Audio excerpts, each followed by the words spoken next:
This is the Work Smart Hypnosis podcast, session number 323, Effective Hypnosis, Lessons from Dr. John Hartland. Welcome to the Work Smart Hypnosis podcast with Jason Linett, your professional resource for hypnosis training and outstanding business success.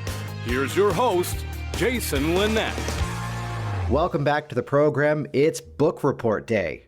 Doesn't that sound exciting? But trust me on this one, because as you listen to the content here, I'm going to be making some references to a now classic book in the hypnotic profession, Hartland's Medical and Dental Hypnosis, a book which is often found on Amazon. You may have to dig around for a bit of a used copy, but it kind of all goes around to the idea of you've got somebody hypnotized, now what? And this book is one that kind of goes to show one of the classic premises in terms of culture and content, that the best way to hide something is to publish it.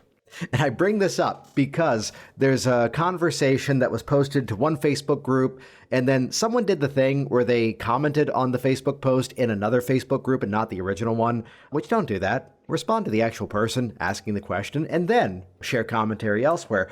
But it kind of went around to the question of, somebody worked with a client to stop smoking who, despite doing a lot of the right things, and I know the person who did it, they did a lot of right stuff. Still, the person walked out and lit up a cigarette in the first 2 hours. To which those of you who know Don Motton, who used to be out of the St. Louis area, he would build the premise that, oh, you've stopped for more than 6 months before on your own. So even without me, you can do this today at least for 6 months, right? Which is kind of building that psychological case that this person does have the capability, but also calling out the fact that they have some responsibility on their own.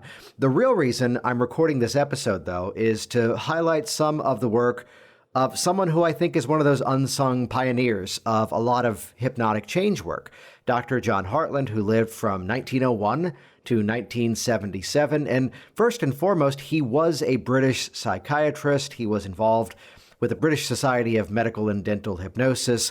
So take note of that in advance of this conversation, because his work was integrated with both medicine, psychiatry, and hypnosis. So he was combining multiple modalities inside of the work.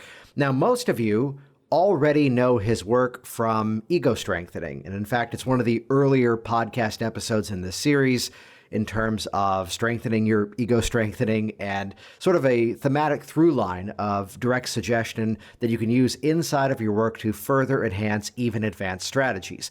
We'll link to that previous episode in the show notes, though I'll tell you, there's some nuances that I've picked up from rereading his book recently that I wanted to kind of come on for a solo episode and share, because it does help to draw some lines in terms of client responsibility, how our clients are capable of change, and even better, how we can communicate what hypnosis is, how it works, and even better, on top of that, understand, let's say, some of the appropriate limitations of hypnotic suggestion, which then open up the conversation towards how we can make hypnosis even more effective from there. Out of that book, I kind of modeled the ultimate framework for any hypnotic suggestion and basically how hypnotic suggestion actually works, which for those of you that have gone through Work Smart Hypnosis Live and online, you know this is how I kick off the training now. Here is the formula that makes all hypnosis work. And if you don't understand the basic formula, you're going to be struggling throughout the rest of it. So we kick off with that. So then we understand, in the words of another pioneer, Dave Ellman, once you understand the rules of hypnotic suggestion, there's not a person in the world you cannot hypnotize, provided they wish to make the change and they wish to experience hypnosis. So a bit more of a teaching episode and kind of giving some commentary as to how we can also make even other hypnotic methods even more effective, which this is a bit of a preview, yes, of Work Smart Hypnosis Live. This is the training that I've been doing now for going on about 7 or 8 years, which even prior to the pandemic, we had already migrated it to be an online event, because what's unique about this is that it's a hybrid approach to learning. It's a combination of one part guided tour through Hypnotic Workers, which is my online hypnosis training library, and the people going through Work Smart Hypnosis Live and online get lifetime access to Hypnotic Workers as part of their tuition. But the other part of that then is discussing the content, breaking it down, and here's where it gets awesome, setting it into practice. setting it into motion with other hypnotists, other students all around the world. So whenever we've offered this, it has always sold out every time that we've offered it online. And a few times throughout the year, I'll bring in a guest instructor, and that's the case for the one coming up in June of 2021, which even if you're listening after the fact, still head over to worksmarthypnosislive.com. We always have an event coming around the corner. But the one coming up next, I've got Richard Nongard joining for me. So my approach to hypnosis is based in the linguistics. You'll get a preview of that in this week's podcast content, but then also bringing in the kinesthetics and the hypnotic phenomenon, because your client is already feeling and dealing with their issue. So to create a hypnotic process where they can feel the change occurring, well, that's what I found to be the most effective in terms of helping my clients. Bringing in Richard Nongard, his whole approach is based on contextual psychology, contextual hypnosis, and more importantly, that dips into a basis of hypnosis based upon research, evidence-based hypnosis. Let's not do what previous podcast guest Curtis Riles once called throw spaghetti at the wall hypnosis. Let's do work based upon what is actually proving to be effective in clinical trials. So if you're brand new to hypnosis, this creates an incredible opportunity to really learn what's working now in a professional hypnosis business, as well as also being better prepared to communicate to others just how effective this stuff actually is. Or for those of you that are already well trained in hypnosis, I would say the benefit for you is getting away from rigid protocols, scripted techniques, and also really learning the independence of how to customize on the fly with the person in front of you. This is why the events that we do are typically half people that are brand new and one half people who are looking to refine what they already know. Either way, at the time of this recording, this is coming out the first week of May 2021. We've already sold out 1/3 of the spots. As the event is coming up June 30th, you can see all the dates and details at worksmarthypnosislive.com.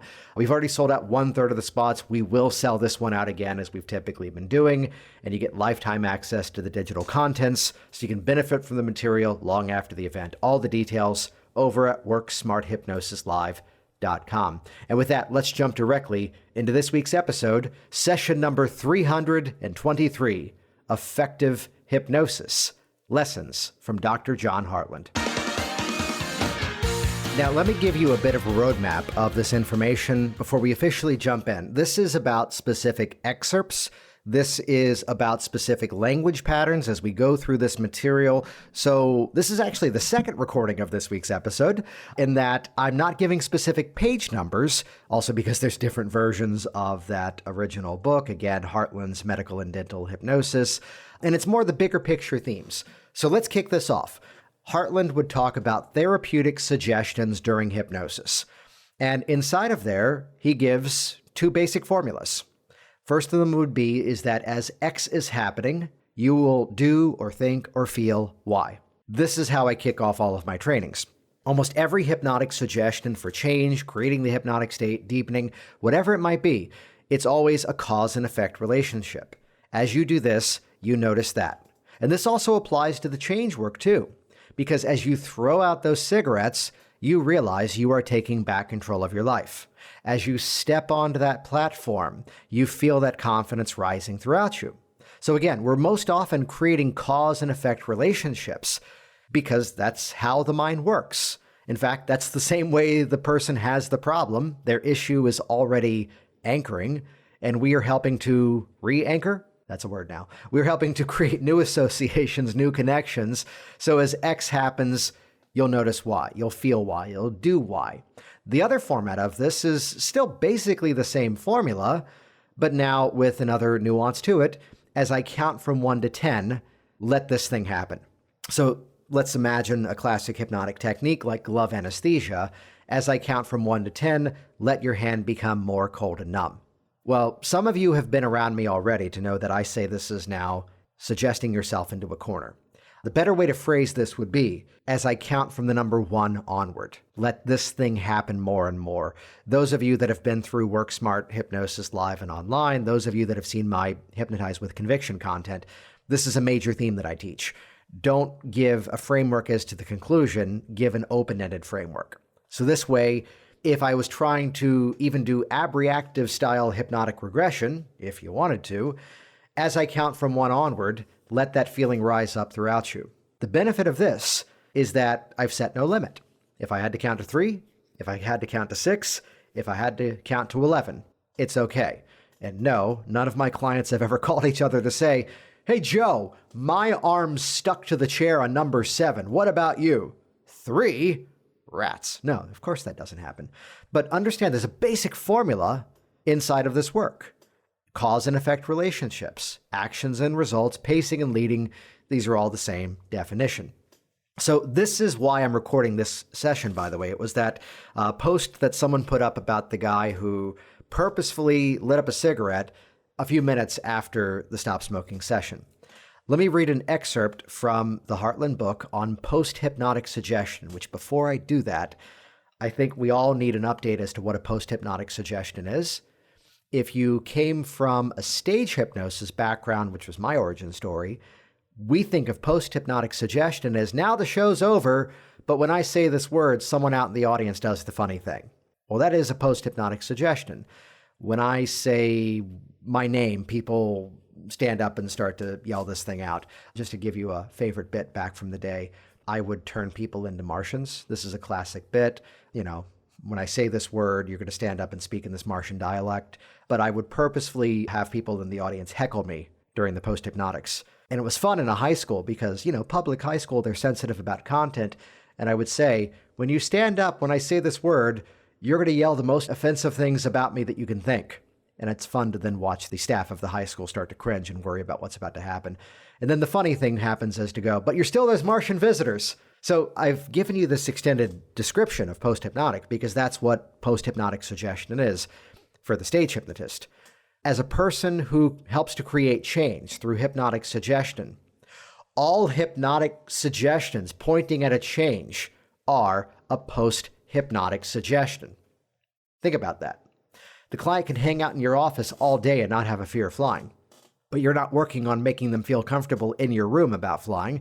You're working with them to feel more comfortable once they're on the airplane, which is where I'd crack the joke. We can do that. You can hang out all here day and feel comfortable, but then I'd maybe start to rethink my business model and charge you by the hour. So every suggestion for change is a post-hypnotic suggestion. Here's Hartland's definition. A post-hypnotic suggestion is not a magic spell, or in negative terms, a curse. It quickly decays in strength unless consolidated by the naturally occurring processes of conditioning and cognitive restructuring. A lot of jargon here. I'm about to break it down for you. It is usually easily overridden by conscious control or existing competing habits. The suggestion has to be aimed at responses that are appropriate to the context, valued or acceptable to the subject or patient, or demonstrably within the subject's repertoire or personalities. I'm going to make sure we put that in the show notes for you, by the way, over at worksmarthypnosis.com. We'll make it easy this week. worksmarthypnosis.com/323. This is episode number 323. So let's break it down. Post-hypnotic suggestion is not a magic spell. I'm on board. In the words of Karen Hand, we are not the wizard. Continuing with Hartland, it quickly decays in strength unless consolidated by the naturally occurring processes of conditioning and cognitive restructuring. Right here, my good hypnotic people, is the definition for how does a suggestion become permanent. There it is, but let's use simpler language. A hypnotic suggestion becomes permanent as long as it is still congruent to the individual and has a reinforcement mechanism. To my amazing editors at Podcast Network Solutions, right there is the feature quote of this week's episode. A hypnotic suggestion becomes permanent as long as it is still congruent to the change the person wishes to create and still has a reinforcement mechanism attached to it. Which, let me break that down further. So as long as it is congruent to the person themselves, if they want the change, it has one half of the formula to remain congruent, and two, processes of conditioning. I pulled from that language from Hartland that it has a reinforcement mechanism, which before you get all up in arms on this, yes, that could mean they listen to an audio every week for the rest of their life, but it doesn't have to be, because still being alive because they're not smoking is a reinforcement mechanism. No longer living in physical discomfort because you help them overcome a fear, overcome hypnotic pain relief, overcome whatever else that was holding them back, is a reinforcement mechanism. Being a lot of my clients, being confident in themselves so that they market effectively and draw in their ideal customers is a reinforcement mechanism. So this piggybacks to the aspect of, again, being congruent to the individual. As long as the hypnotic change is still congruent to the individual who wishes to produce the change, and there's a reinforcement mechanism, that's when change becomes permanent. And again, it's going to be a little bit of creative license as to what that process of conditioning, the method of constant reinforcement, is going to be. My favorite feedback from a client the last couple of years: yes, she dropped about 40 pounds of body fat. Yes, it's easier for her to buy clothing. Yes, she feels more confident in her business, but in her words, the biggest benefit has been she doesn't have to spend so much time thinking about the problem that used to be there. She just goes, I know what to do now, and it's easy. And hell, even if the scale goes up a couple of pounds, I know exactly what to do to get back on track. That is one of the strongest pieces of, again, ongoing continued reinforcement mechanism. Let's continue. Hartland says it is usually easily overridden by conscious control or existing competing habits. So let's go with the easy one first, existing competing habits. I have never seen a client to get off of heroin because scope of practice. However, to say it simply, there are some drugs that are so dangerous they have to go on another drug to get off the first drug. However, I have seen many people, by way of medical referral, to come in and help them to rebuild their lives now that they're no longer using the heroin.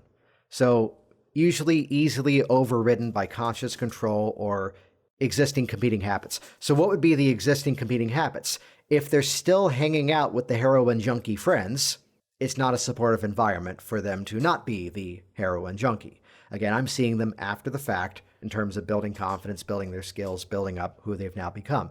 So the obvious one is that in our hypnotic work and some coaching inside of that, we're helping to then again rebuild the structure as to what the rest of their life is. They might not want to keep all the alcohol in their house if they're quitting drinking. They might not want to keep all the junk food around them if they're no longer eating that garbage. And all the other examples you can think of. Usually easily overridden by conscious control.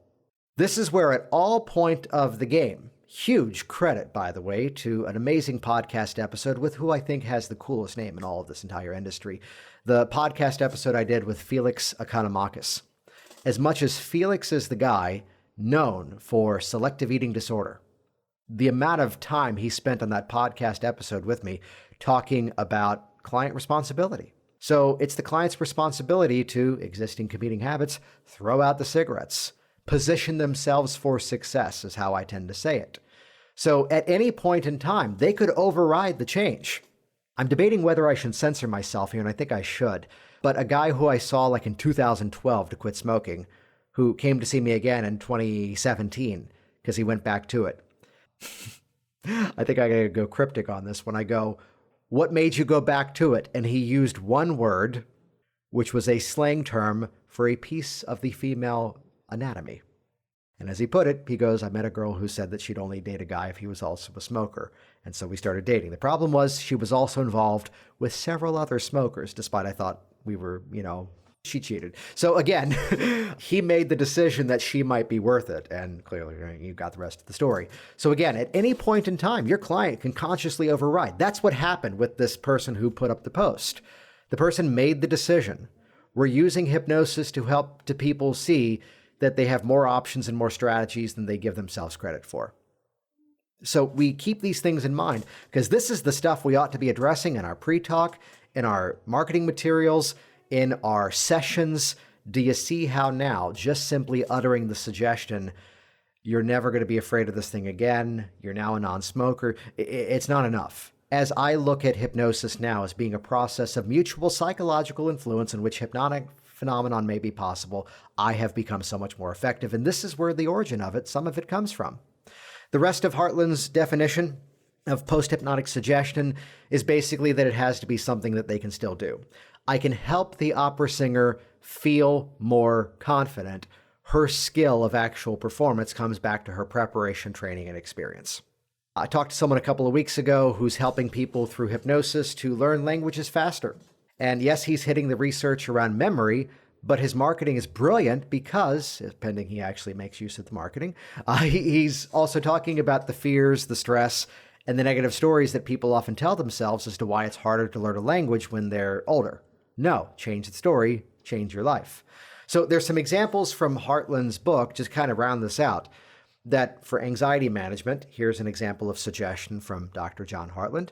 From now, each and every time you feel these anxious feelings in your stomach, you will immediately take a deep breath, and as you breathe out, your whole body will relax. Do you hear the cause and effect relationship here?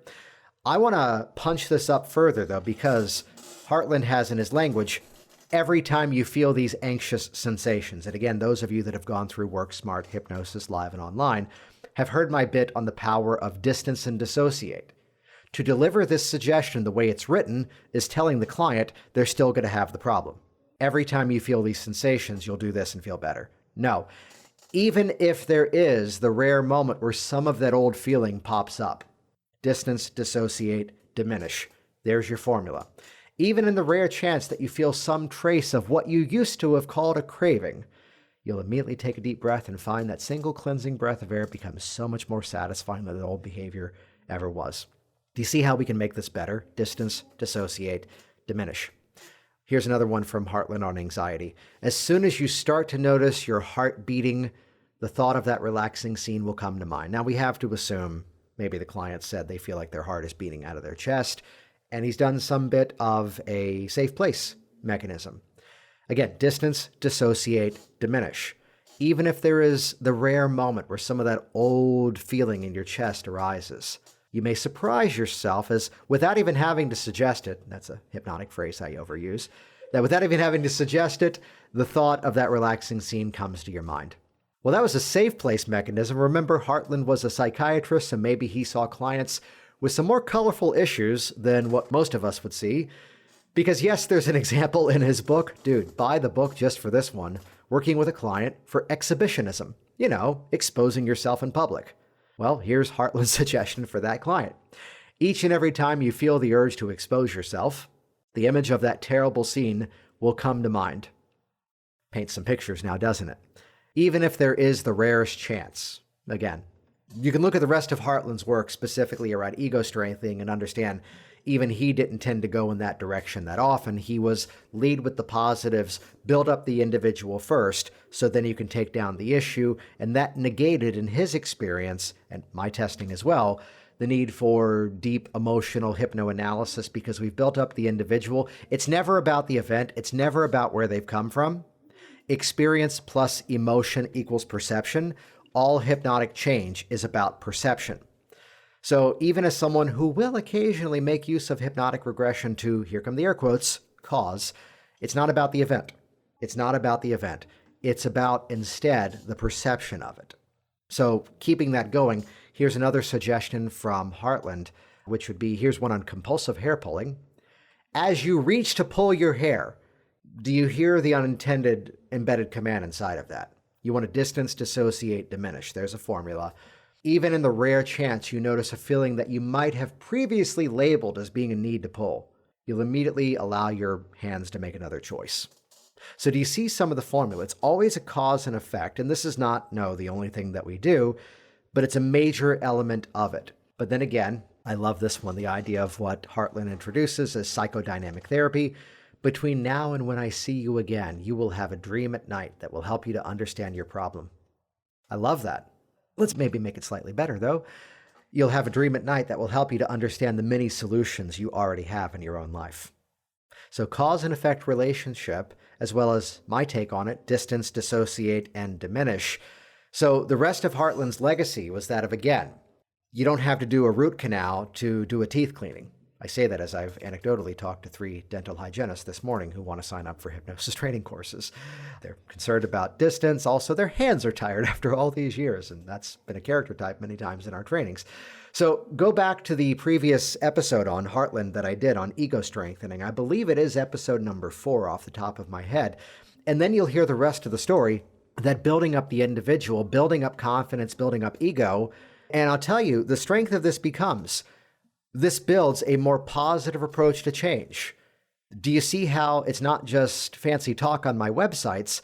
that this is a process that's not about what's wrong with you. It's instead about what's great with you and how are we going to harness that and put that into use so that you can resolve this issue eventually on your own. That's the selling point for my clients.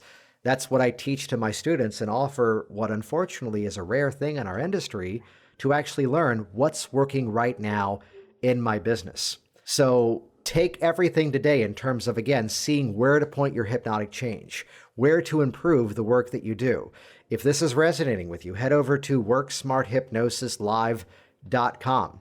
We got even more stuff like this to, again, if you're brand new, refine what you're doing in such a way that you're learning the right methods at the right time. Or if you're already well seasoned, chances are, in a bit of a historical lesson going back to a book from the 1950s and 60s in terms of the source material, seeing how we can, again, apply a new filter on classic contexts to make it even more effective. And once you do that, that's when we all become even more effective in helping our clients. Jason Linett here once again, and as always, thank you so much for interacting with this program, for sharing it in your ongoing conversations of advancing this incredible profession. Once again, the show notes for this episode, we'll pull some of those quotes out for you. Head over to worksmarthypnosis.com/323. That's the number episode that this is this week. That'll just redirect over where you can find that material.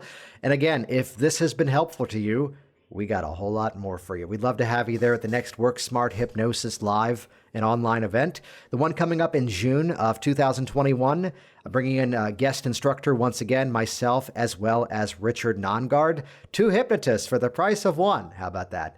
Love to have you there. A whole library of content from me, a whole library of content from Richard, practicing with other practitioners all around the world.